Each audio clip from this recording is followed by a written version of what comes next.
Perkenalkan, nama saya Lovia Selin dari kelas 11 Akuntansi 2. Saya berasal dari Sekolah SMK Kartini Batam. Hari ini saya akan mempresentasikan mengenai konsep dasar akuntansi pemerintah daerah. Pertama, saya membahas mengenai organisasi sektor publik. Apa itu sektor publik? Sektor publik merupakan suatu entitas yang aktivitasnya berhubungan dengan penyediaan barang dan jasa untuk memenuhi kebutuhan dan juga hak publik. Dalam arti sempit diartikan sebagai pungutan oleh negara. Kelompok organisasi sektor publik meliputi lembaga pemerintah, kemudian organisasi agama, organisasi sosial, yayasan, institusi pendidikan, dan juga organisasi kesehatan. Kemudian yang kedua, saya akan membahas mengenai persamaan sektor publik dan juga sektor swasta. Keduanya memiliki beberapa persamaan sifat dan karakteristik seperti bagian dari sistem ekonomi negara, yang dimana merupakan bagian integral dari sistem ekonomi di suatu negara, dan keduanya menggunakan sumber daya yang sama untuk memenuhi atau mencapai tujuan masing-masing. Kemudian yang kedua, mereka memang memiliki kesamaan dalam menghadapi masalah yang sama, yaitu masalah kelangkaan sumber daya yang terbatas atau scarcity of resource. Oleh karena itu, kedua sektor ini dituntut untuk menggunakan sumber daya organisasi secara ekonomis, efektif, dan juga efisien. Yang ketiga, pola pengendalian manajemen keuangannya. Keduanya sama-sama membutuhkan informasi yang andal dan relevan untuk melaksanakan fungsi manajemen, yaitu perencanaan, pengorganisasian, dan juga pengendalian. Kemudian, kedua sektor menghasilkan produk yang sama karena keduanya bergerak di bidang transportasi massal, pendidikan, kemudian kesehatan, dan juga penyediaan energi. Yang kelima adalah kedua sektor ini diatur oleh peraturan perundangan dan ketentuan hukum lain yang disyaratkan. Selain memiliki persamaan, kedua sektor ini juga memiliki beberapa perbedaan, seperti perbedaan dalam tujuan organisasi. Sektor publik cenderung memiliki tujuan non-profit motif atau yang bisa dikatakan tidak memiliki motif untuk mencari ataupun menghasilkan laba. Sedangkan sektor swasta mempunyai tujuan sebaliknya, yaitu profit motif atau bertujuan untuk mencari atau menghasilkan laba. Yang kedua, perbedaan dalam hal sumber pendanaan. Sektor publik mendapatkan pendanaan dari pajak, retribusi, obligasi, utang pemerintah, kemudian laba BUMN ataupun BUMD, kemudian juga penjualan aset negara, dan lain sebagainya. Sedangkan sektor swasta berasal dari pembiayaan internal seperti modal, laba, kemudian penjualan aset, dan juga pembiayaan eksternal yaitu utang bank, obligasi, dan penerbitan saham. Kemudian keduanya juga memiliki perbedaan dalam hal pertanggungjawaban. Sektor publik bertanggung jawab kepada masyarakat dan parlemen, sedangkan sektor swasta bertanggung jawab kepada pemegang saham dan juga kreditor. Kemudian struktur organisasi keduanya juga berbeda. Struktur organisasi pada sektor publik cenderung bersifat birokratis, kaku, dan juga hierarki. Sedangkan sektor swasta lebih fleksibel, datar, piramida, dan sebagainya.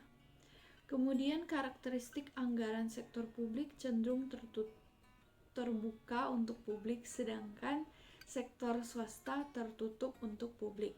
Dan yang terakhir, sektor publik memiliki sistem akuntansi cash accounting, yaitu sistem akuntansi di mana setiap transaksi hanya dicatat apabila uang sudah dibayar. Artinya, apapun transaksi yang dilakukan selama belum melibatkan keluar atau masuknya uang, maka tidak akan tercatat sama sekali. Sedangkan sektor swasta kebalikannya. Sektor swasta memiliki sistem akuntansi accrual accrual accounting, yaitu walaupun transaksi belum menyentuh keuangan, tetapi apabila sudah ada pergerakan dari inventory atau aset, maka sudah otomatis tercatat dalam laporan keuangan perusahaan. Kemudian saya akan membahas mengenai komponen lingkungan sektor publik. Ada 4. Yang pertama, faktor ekonomi, meliputi pertumbuhan ekonomi, tingkat inflasi, tenaga kerja, nilai tukar mata uang, dan lain-lain. Kemudian faktor politik, meliputi hubungan negara dan masyarakat, ideologi negara, kelembagaan, dan sebagainya. Kemudian faktor kultural, meliputi keberagaman ras, agama, bahasa, dan budaya, serta tingkat pendidikan. Dan yang terakhir, demografi, meliputi pertumbuhan penduduk, struktur usia penduduk, dan juga tingkat kesehatan. Kemudian yang kedua, saya akan membahas mengenai ruang lingkup akuntansi pemerintah. Berdasarkan ketentuan umum Undang-Undang Republik Indonesia Nomor 23 Tahun 2014 tentang Pemerintah Daerah, pemerintah pusat merupakan Presiden Republik Indonesia yang memegang kekuasaan pemerintah negara Republik Indonesia yang dibantu oleh Wakil Presiden dan juga Menteri sebagaimana dimaksud dalam Undang-Undang Dasar Negara Republik Indonesia tahun 1945. Kemudian ada struktur pemerintah daerah. Yang pertama, pemisahan kekuasaan. Yang kedua, sistem pemerintahan otonomi, yaitu 3 lingkup pemerintahan di Indonesia: pemerintah pusat, pemerintah provinsi, dan juga pemerintah kabupaten atau kota. Kemudian yang ketiga, pengaruh proses politik yang dilaksanakan untuk mewujudkan kesejahteraan rakyat dan keseimbangan fiskal. Kemudian yang keempat, pembayaran pajak pelayanan pemerintah. Pengukuran kualitas dan kuantitas pelayanan pemerintah relatif sulit diukur karena pembayaran pajak merupakan sumber pendapatan dari iuran yang bersifat memaksa dan jumlahnya juga berdasarkan peraturan perundang-undangan. Maka dengan dibukanya kesempatan kepada pihak lain untuk menyelenggarakan pelayanan pendidikan dan kesehatan, pengukuran efisiensi menjadi lebih mudah. Kemudian ada akuntansi pemerintah. Berdasarkan Peraturan Menteri Dalam Negeri Nomor 64 Tahun 2013, akuntansi merupakan suatu proses identifikasi, pencatatan, pengukuran, pengklasifikasian, pengiktisaran transaksi dan kejadian keuangan, penyajian laporan, serta penginterpretasian atas hasilnya. Kemudian ada juga standar akuntansi pemerintah atau yang disingkat dengan SAP, merupakan prinsip-prinsip akuntansi yang diterapkan dalam menyusun dan menyajikan laporan keuangan pemerintah. Kemudian yang keempat ada karakteristik akuntansi pemerintah. Ada beberapa. Yang pertama, pemerintah tidak berorientasi laba. Oleh karena itu, dalam akuntansi pemerintah tidak ada yang namanya laporan laba rugi atau income statement dan juga treatment akuntansi. Kemudian yang kedua, pemerintah membukukan anggaran. Karena bagi pemerintah, anggaran merupakan hal yang penting karena menjadi dasar pelaksanaan kegiatan. Yang ketiga, dalam akuntansi pemerintah dimungkinkan mempergunakan lebih dari satu jenis dana. Mengapa begitu? Karena volume transaksi dari setiap jenis dana dalam akuntansi pemerintah sangatlah banyak sehingga dibentuk satu dana tersendiri. Kemudian yang keempat, akuntansi pemerintah akan membukukan pengeluaran modal, misalnya untuk membangun gedung. Kemudian akuntansi pemerintah bersifat kaku karena sangat bergantung pada pengaturan perundang-undangan. Dan yang terakhir, akuntansi pemerintah tidak mengenal perkiraan modal dan laba yang ada pada neraca. Selanjutnya ada kebijakan akuntansi. Kebijakan akuntansi adalah prinsip-prinsip, dasar-dasar, konvensi, aturan, dan praktik-praktik spesifik yang dipilih oleh suatu entitas pelaporan dalam penyusunan dan penyajian laporan keuangan. Kemudian ada juga yang namanya basis akuntansi, di mana basis akuntansi merupakan prinsip akuntansi yang menentukan kapan pengaruh atas transaksi diakui untuk tujuan pelaporan keuangan. Basis akuntansi yang digunakan dalam laporan keuangan pemerintah adalah basis kas dan basis akrual. Kemudian ada prinsip akuntansi pemerintah. Yang pertama basis akuntansi, yaitu basis akrual untuk pengakuan pendapatan laporan operasional, beban, aset, kewajiban, dan juga ekuitas. Yang kedua prinsip nilai historis, yaitu kewajiban mencatat sejumlah kas dan setara kas yang diharapkan akan dibayar pada masa yang akan datang. Yang ketiga ada prinsip realisasi, artinya pendapatan yang tersedia dan telah diotorisasikan melalui anggaran pemerintah pada suatu tahun fiskal akan direalisasikan untuk membayar utang dan belanja dalam periode tersebut. Kemudian ada juga prinsip substansi, mengungguli bentuk formal, yaitu untuk menyajikan dengan wajar transaksi serta peristiwa lain yang memang seharusnya disajikan.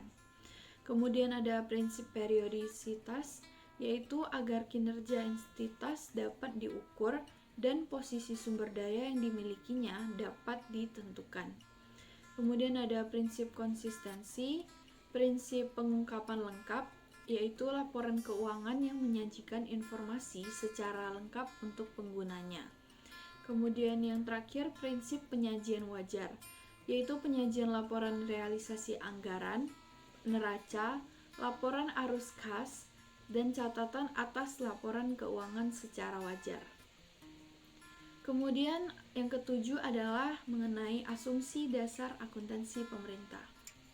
Asumsi dasar dalam keuangan di lingkungan pemerintah merupakan anggapan yang diterima sebagai suatu kebenaran tanpa perlu dibuktikan agar standar akuntansi diterapkan. Terdiri dari 3 asumsi. Yang pertama, asumsi kemandirian entitas, yaitu artinya setiap organisasi dianggap sebagai unit yang mandiri dan mempunyai kewajiban untuk menyajikan laporan keuangannya sendiri. Kemudian yang kedua, asumsi kesinambungan entitas, yaitu artinya laporan keuangan disusun dengan asumsi bahwa entitas pelaporan akan berlanjut keberadaannya.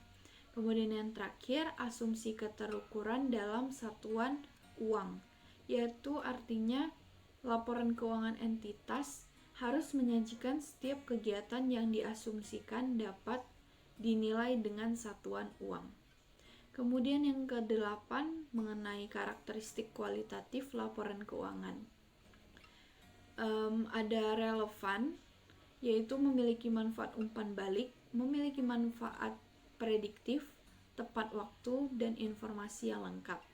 Kemudian andal dalam penyajian yang jujur, dapat diverifikasi, dan netralis. Netralis berarti tidak memihak siapapun. Kemudian dapat dibandingkan, yaitu informasi dapat dilakukan perbandingan secara internal maupun eksternal.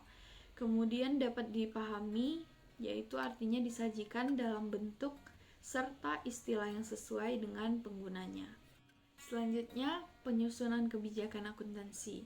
Seperti yang kalian bisa lihat di PowerPoint, penyusunan kebijakan akuntansi pelaporan keuangan memiliki rujukan utama dalam Peraturan Pemerintah Nomor 71 Tahun 2010 tentang Standar Akuntansi Pemerintah, yaitu ada tentang penyajian laporan keuangan, laporan realisasi anggaran, laporan arus kas, catatan atas laporan keuangan konsolidasian, laporan operasional, dan juga buletin teknis SAP terkait dengan pelaporan keuangan.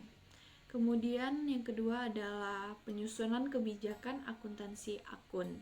Rujukan utamanya terdapat dalam Peraturan Pemerintah Nomor 71 Tahun 2010 tentang Standar Akuntansi Pemerintah, yaitu ada akuntansi persediaan, akuntansi investasi, akuntansi aset tetap, akuntansi konstruksi dalam pekerjaan, akuntansi kewajiban, kemudian mengenai koreksi kesalahan, perubahan kebijakan akuntansi, perubahan estimasi akuntansi, dan operasi yang tidak dilanjutkan, serta buletin teknis SAP terkait akun. Nah, selanjutnya saya akan membahas mengenai tujuan laporan keuangan pemerintah.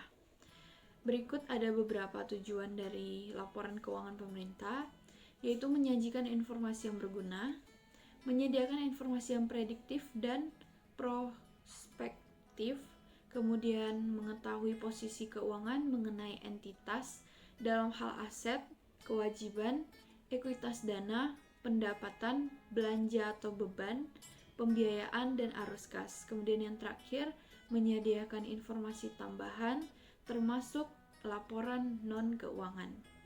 Kemudian yang keempat adalah mengenai peranan laporan keuangan pemerintah. Ada akuntabilitas, yaitu pertanggungjawaban pengelolaan sumber daya khususnya keuangan. Kemudian manajerial, yaitu menyediakan informasi keuangan yang berguna untuk perencanaan dan pengelolaan keuangan pemerintah.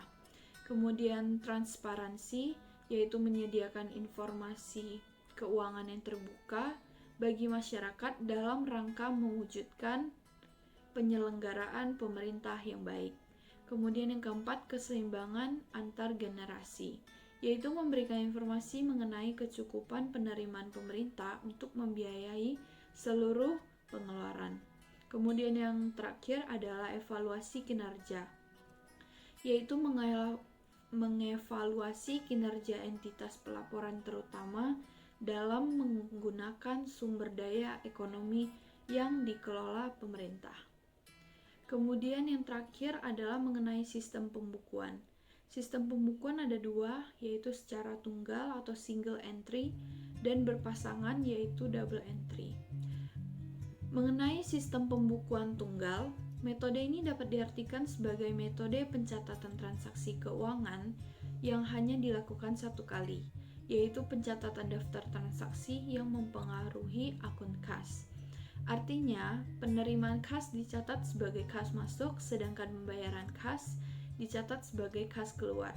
Metode single entry ini biasanya digunakan oleh bisnis kecil yang tidak memerlukan neraca untuk mengontrol keuangan dan keperluan pajak.